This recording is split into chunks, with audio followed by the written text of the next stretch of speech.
Nah, pada hari ini saya ingin mencoba mengulas, nanti kita coba dalam ranah mana optiknya. Kita mengetahui bahwa optik itu kan sebenarnya kita berbicara dengan visible ya, cahaya. Nah, dari cahaya tersebut kita mencoba melihat bahwa visible atau garis antara UV dan visible itu di rentang frekuensi sekitar 600-an lah sampai 700-an. Nah, itu adalah gelombang elektromagnetik. Kenapa di sini saya masih pakai teori medan Maxwell? Karena persamaan Maxwell ini ya, persamaan Maxwell itu seperti halnya hukum Newton. Itu melandasi semua fenomena fundamental dalam fisika. Kalau Newton itu kan persamaan gerak ya, mau momentum, mau gaya. Nah, itu kan merujuknya ke Newton. Kalau semua yang berkaitan sama elektromagnetik, kelistrikan, dan kemagnetan, ini semuanya harus tunduk kepada 4 persamaan Maxwell. Nah, menariknya, dari 4 persamaan itu, sebenarnya kontribusi yang dilakukan Maxwell itu hanya sedikit kecil, tapi dia mendasar.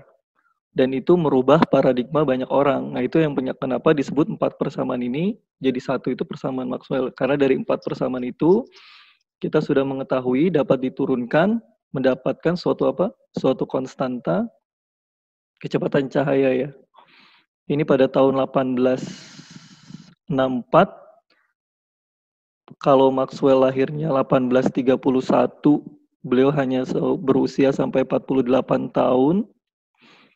Scottish di Irlandia, Skotlandia, terus kemudian berarti kalau 31, 64 berarti usia beliau sekitar 32 ya. Besaran fisisnya, kalau Newton itu kan besaran fisisnya itu hanya apa? Massa seperti itu ya, yang bisa dilihat, yang bisa diindra secara mudah. Tapi kalau untuk elektromagnetik kita punya dua besaran penting. Pertama medan listrik E, ini sama medan magnet B. Kalau saya melihat tugas akhir anak kebumian, itu hampir sering ketemunya itu ini ya, pasti persamaan Maxwell ya. Artinya kalian persamaan Maxwell itu udah di luar kepala ya, udah kemana-mana. Jadi kemana-mana jadi lupa ditanyainnya. Ya, medan listrik E dan medan magnet. Pada umumnya kita hanya fokus di medan listrik. Kenapa? Karena medan listrik itu relatif jauh lebih besar dibandingkan medan magnet. Oke, paham sampai sini? Kalau ada pertanyaan langsung saja ya. Pak, maaf saya ingin bertanya tentang ini, silahkan saja. Nah, ini untuk yang pertama, dikenal juga, ini kan kalau dalam apa namanya, kita mengetahui ini ya, ini perkalian dot produk dari medan listrik, ininya ada rapat muatan, kemudian ada permisivitas listrik, epsilon 0, di mana nilainya ini adalah 8,854 kali 10 pangkat minus 12. Ini nilai-nilai ini di tahun itu sudah mulai ditemukan ya. Nah,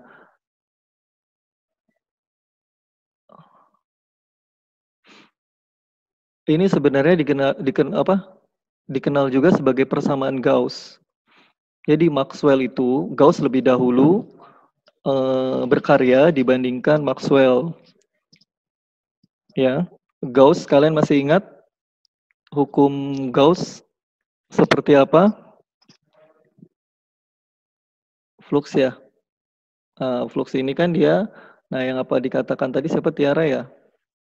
Ini kan dari E-nya, vektor medan E-nya, dia harus tegak lurus, permukaan A. Jadi kalau kalian punya suatu muatan, bola lah.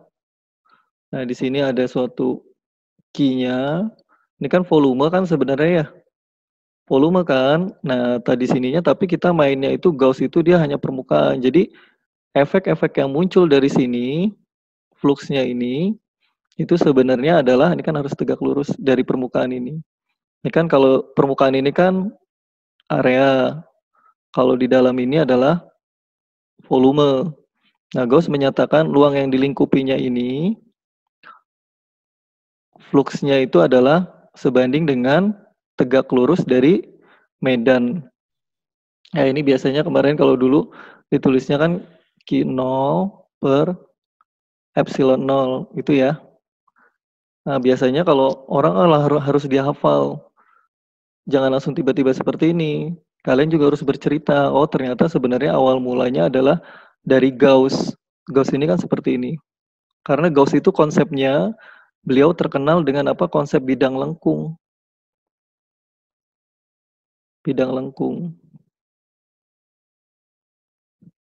Bahkan persamaan Gauss ini bisa diturunkan dari Coulomb. Nah, ini nanti kalian tambahkan ya di tugas kalian ya. Hukum Coulomb itu yang seperti apa? Yang kemarin itu ya F kaki itu ya. Kaki R kuadrat kalau di fisika dasar ini medan. Itu sama dengan 1/4pi 4pi epsilon 0. Ininya volume yang dilingkupinya, rapat muatan. Ini saya mengikuti dari yang iya, ini jadi jaraknya aja. X, ini tanya vektor satuannya belum dirubah. Jadi kita dapatkan pangkat 3, ininya volume. Ya. Nah, biasanya kalau misalkan seperti ini, hukum Gauss, tiba-tiba kan kalian misalnya karena sudah muatannya bola kan ini kan tadi ya. E kemudian DA ininya harus tegak lurus ya. Tegak lurus bidang sama dengan 0 per epsilon 0. Ini nggak apa-apa ya, listrik magnet sedikit ya. Ini medannya adalah E konstan dan konservatif. Nanti kita buktikan kenapa dia konservatif. Itu ada A.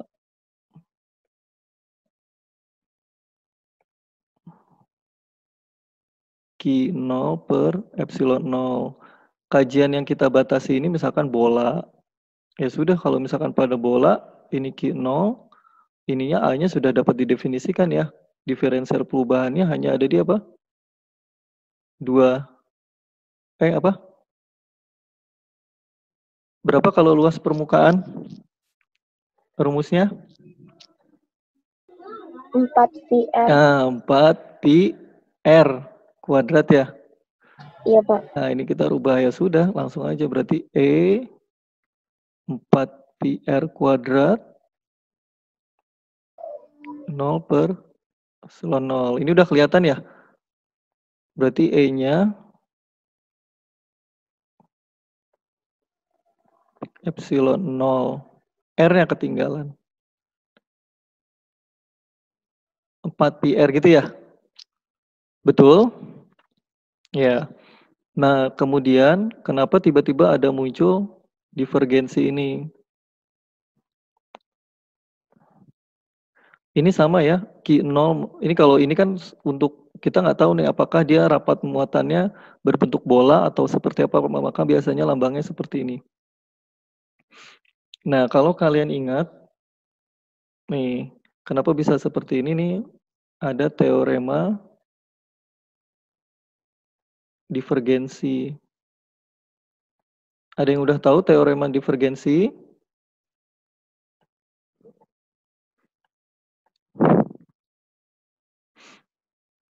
Teorema divergensi.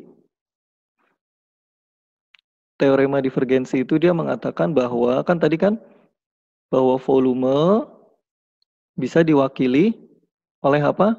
Permukaan. Mau sebanyak apapun di sini, di dalam sini, kalau keluar ya pasti dia melewati permukaan ini kan. Permukaannya harus tegak lurus. Biasanya kalau untuk contoh kasus sederhana pada fisika dasar atau pada elektromagnetik dasar itu dibuatnya permukaan bola. Sehingga ini integral volume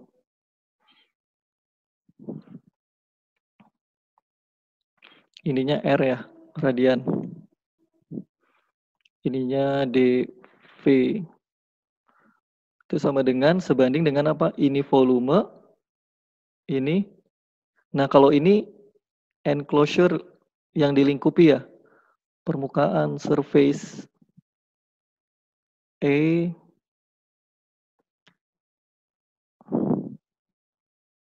dA. Kalau secara ininya lagi bisa kita tambahkan volume rapat muatan sejauh R dibagi epsilon 0. Ininya dV.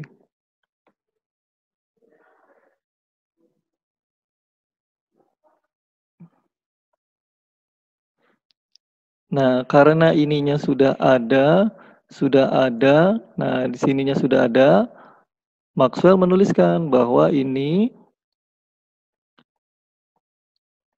sebanding dengan apa? Ininya dicoret ya kan, volume, ini volume ya. Dapat. Sampai sini paham ya? Ya. Kalau pada material ininya jadinya apa?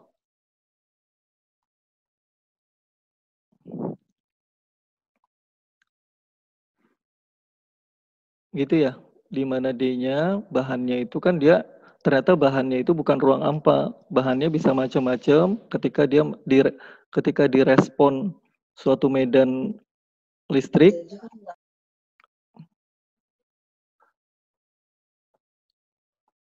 Nah, ini ada P, polarisasi. Kemarin Pak Hari belum terlalu mendalam yang ininya. D besar itu mengungkapkan pengaruh polarisasi imbas P dalam bahan bersangkutan. Nah, ini P-nya ini sama dengan momen. Loh, kok P-nya ini momen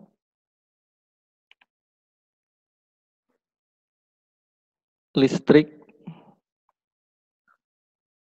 per satuan volume. Ini ketika gelombang elektromagnetik sudah mulai masuk bahan ya. Nah, ini biasanya kalau ini udah dipakai sama mereka yang ngecek gelombang elektromagnetik ditembakkan ke bahan. Di mana momen listriknya, kalau untuk isotropik, ada yang bisa bantu saya nggak apa yang dimaksud dengan isotropik?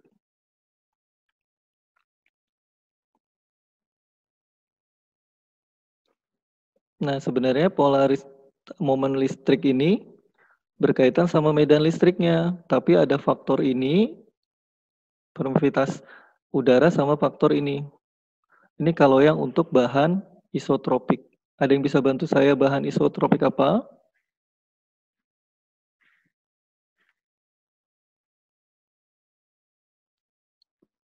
Nah, ini adalah saya mengenalkan, kalian sudah mengenal suseptibilitas listrik. Ada yang baru mengenal suseptibilitas? Mungkin kalau orang instrumen belum terlalu menginikan ya. Kalau suseptibilitas itu nanti berkaitannya sama semua bahan, baik bahan yang batuan, lempengan, ya. Ini lagi-lagi dia respon terhadap medan, ya. Nah, sehingga kita bisa dapatkan karena seperti itu, ini dari perumusan seperti ini ya. D-nya epsilon 0, ini kita masih di satu teori medan elektromagnetik Maxwell yang pertama ya. 1 ditambah suseptibilitas 0, ini pada medan. Atau sama juga D ini didefinisikan sebagai epsilon, bukan epsilon 0 ya. Oke, sehingga ini bisa kita tuliskan nih, bahwa E itu sama dengan epsilon 0 dikali 1 tambah suseptibilitas.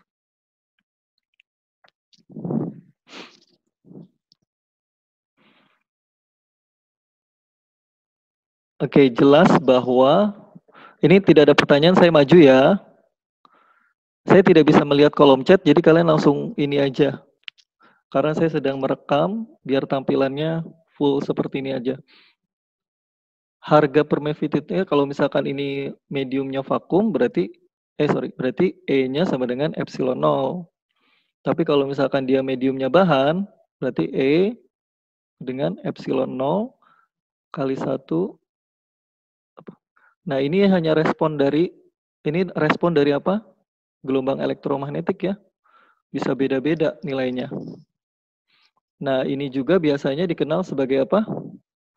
Kalau misalkan E per epsilon 0. Waktu fisika dasar apa? Ada yang tahu? Konstanta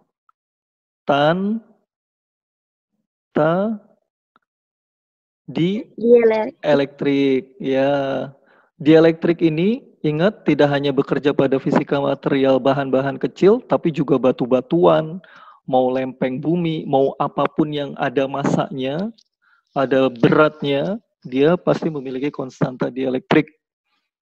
Ya, sehingga rumus sederhananya lagi-lagi dituliskan ini divergensinya E, masih E bukan D, tapi ininya rapat muatan bagi epsilon bahan.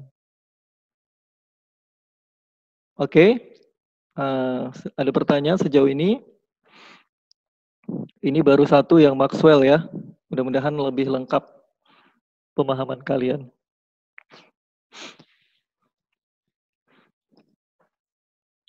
Kalau kaca sama kayu, konstanta dielektriknya besaran mana ya? Ada yang tahu nggak? Kemarin tuh ada yang nanya, Pak, kalau yang Maxwell pada bahan itu seperti apa? Nah, nanti kalian tugasnya adalah dilihat kalau yang kemarin-kemarin Pak Hari turunkan itu kan pada ruang vakum aja kan ya? Pada ruang vakum. Nah, kalian ganti bahannya apa misalkan elektromagnetik pada bahan misalkan polimer. Polimernya apa misalkan? Polimernya khusus. Nah, polimernya khusus itu kalian maksudnya saya itu cari dia ininya berapa. Kalau perlu suseptibilitasnya, masukin ke persamaan Maxwell, tulisin aja. Oh, jadi nanti bentuknya bisa berubah. Seperti itu loh maksud saya. Ya. Kalau yang kebumian bisa carinya batu. Kalian masih ingat nggak? Ada yang masih ingat untuk hukum Biot-Savart? Hukum Biot-Savart?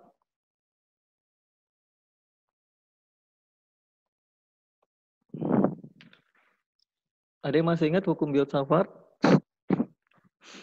Hukum Biot-Savart itu bukan lagi bekerja sama E ya, tapi bekerjanya sama B. Medan magnet. Nah, ini sederhananya kalau dituliskan semua yang berkaitan sama medan magnetik, ini volume, ini rapat arusnya,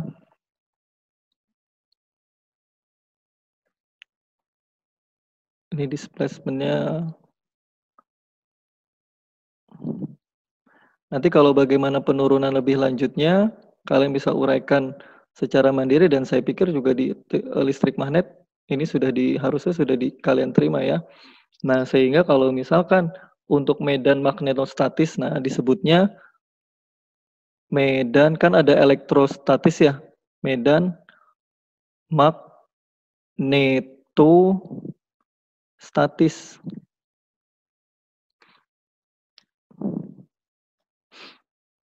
Ini kita di gelombang elektromagnetik, jadi saya berbicara tidak hanya untuk optik yang panjang gelombang yang visible, tapi juga ronsen, sinar ronsen, microwave, semuanya masih memenuhi seperti ini. Untuk medan elektromagnetik BX di titik X berkaitan dengan rapat arus ini ya.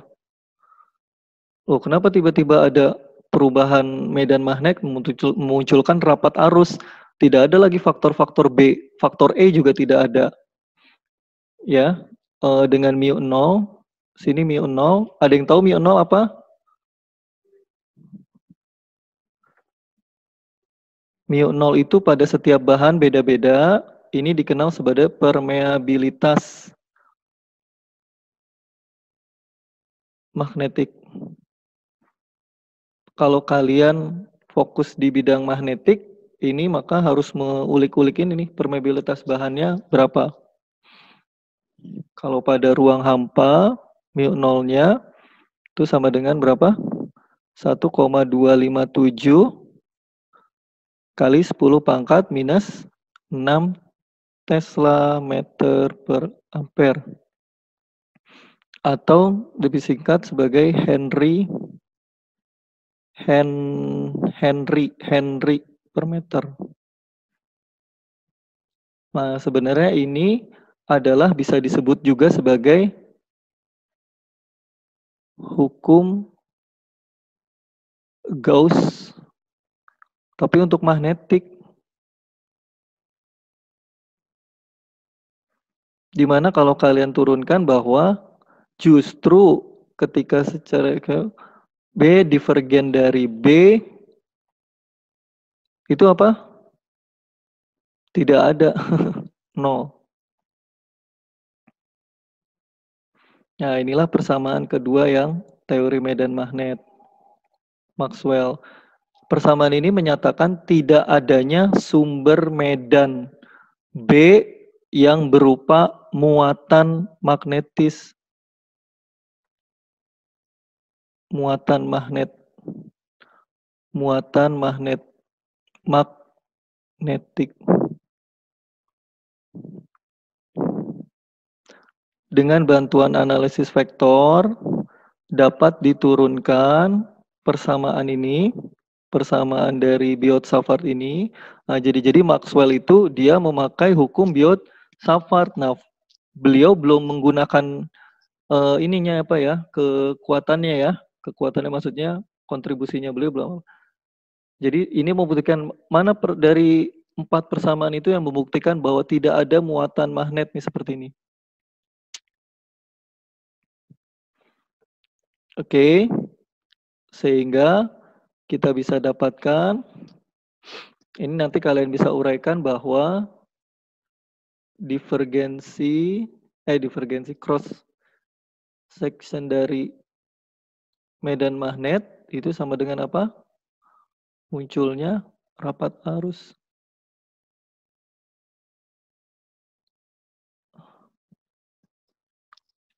Iya enggak? Jadi dari sini pengaruh imbas induksi medan magnet. Induksi medan magnet yang berubah dengan waktu dinyatakan hukum Faraday dan Lenz. Kalian tentu ingat kalau GGL listrik. GGL listrik apa? E ya?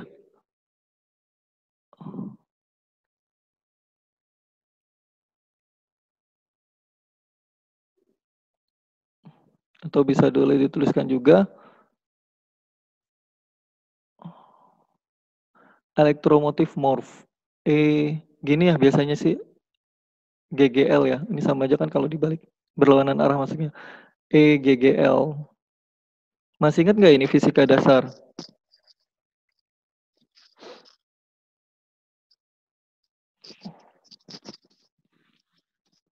Halo? GGL, rumus GGL. Halo, suara saya belum masuk ya? Masuk, Pak. Pak. Iya. GGL gimana GGL? Masih ingat GGL? Pada surface B, ini ganti ya, ini medan magnet pada DS, masih teorema Gauss, tapi digantinya bukan listrik, tapi medan, flux ya.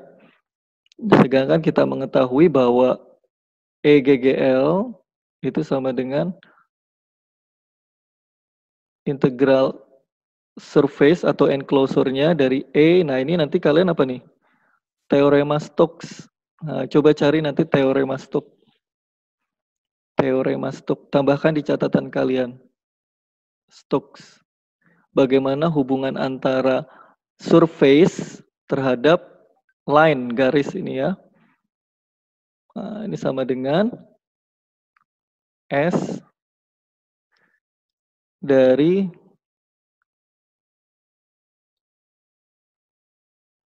mulai muncul tuh. Suara WA saya masuk ya? Kedengeran ya? Enggak, Pak. Oh enggak ya? Baguslah. Ntar kan kalau di ini kan di video kan ada tlung. Jadi cari hubungan antara ini teorema Stokes bagaimana dari line integral garis permukaan gitu kan menjadi integral apa? Surface permukaan. Tapi ini kalinya harus apa? Cross seksional sehingga kita dapatkan hubungannya jika kita substitusikan persamaan ini, persamaan yang semuanya ini, saya pakai warna kuning aja. Nanti kalian bisa lanjutkan, substitusikan persamaan ini ke mana? Ke sini. Nah, ininya diganti ya, ininya diganti ke sini, masukin. Coba kalian masukin, maka kita akan mendapatkan apa yang disebut persamaan medan Maxwell yang ketiga. Bahwa cross-sectional dari medan listrik itu sama dengan lawan arah dari perubahan medan magnet terhadap waktu. Nah, ini juga dikenal sebagai hukum dari ini ya, dari penurunan tadi ya, Biot-Savart. Biot-Savart itu kan dia mengukuhkan bahwa medan magnet itu dia bisa memunculkan arus. Nah, ini yang keberapa? Yang ketiga.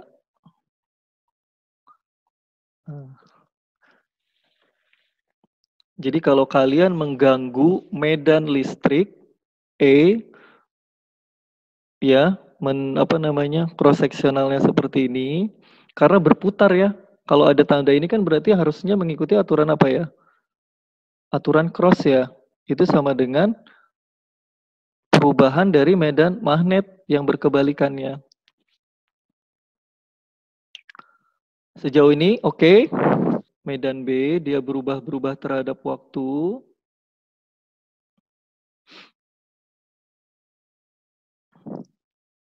Mempunyai pengaruh terhadap rapat arus dari medan listrik yang kehilangan sifat apa? Akhirnya apa? Sifat konservatif, berarti akhirnya mempengaruhi E. Nah, E-nya itu akhirnya sudah tidak lagi konservatif. Jadi adanya medan magnet itu dapat mengubahnya sifat medan listriknya. Nah, inilah sebaliknya pengaruh E yang berubah dengan waktu dirumuskan oleh Maxwell. Nah, inilah mulai datang kontribusi dalam tanda kutip kecil Pak Maxwell. Ternyata beliau coba menuliskan. Coba kalau diganti ininya bukan E tapi B. Ini hukum ampere. Ampere ya? Ampere sama dengan mu 0 J yang tadi ya, tadi sudah saya tuliskan ya. Mu 0 J yang tadi di bawah ini. Ya dari hukum kalau listrik menjadi magnet atau gerak ya. Nah, ini dia. Ini belum cukup. Ini belum cukup sehingga disitulah posisinya Pak Maxwell ditambahkan sama beliau mu 0 medan magnet kemudian epsilon 0 respon medan listrik, tambah perubahan E. Nah, inilah kontribusi besar dari Pak Maxwell.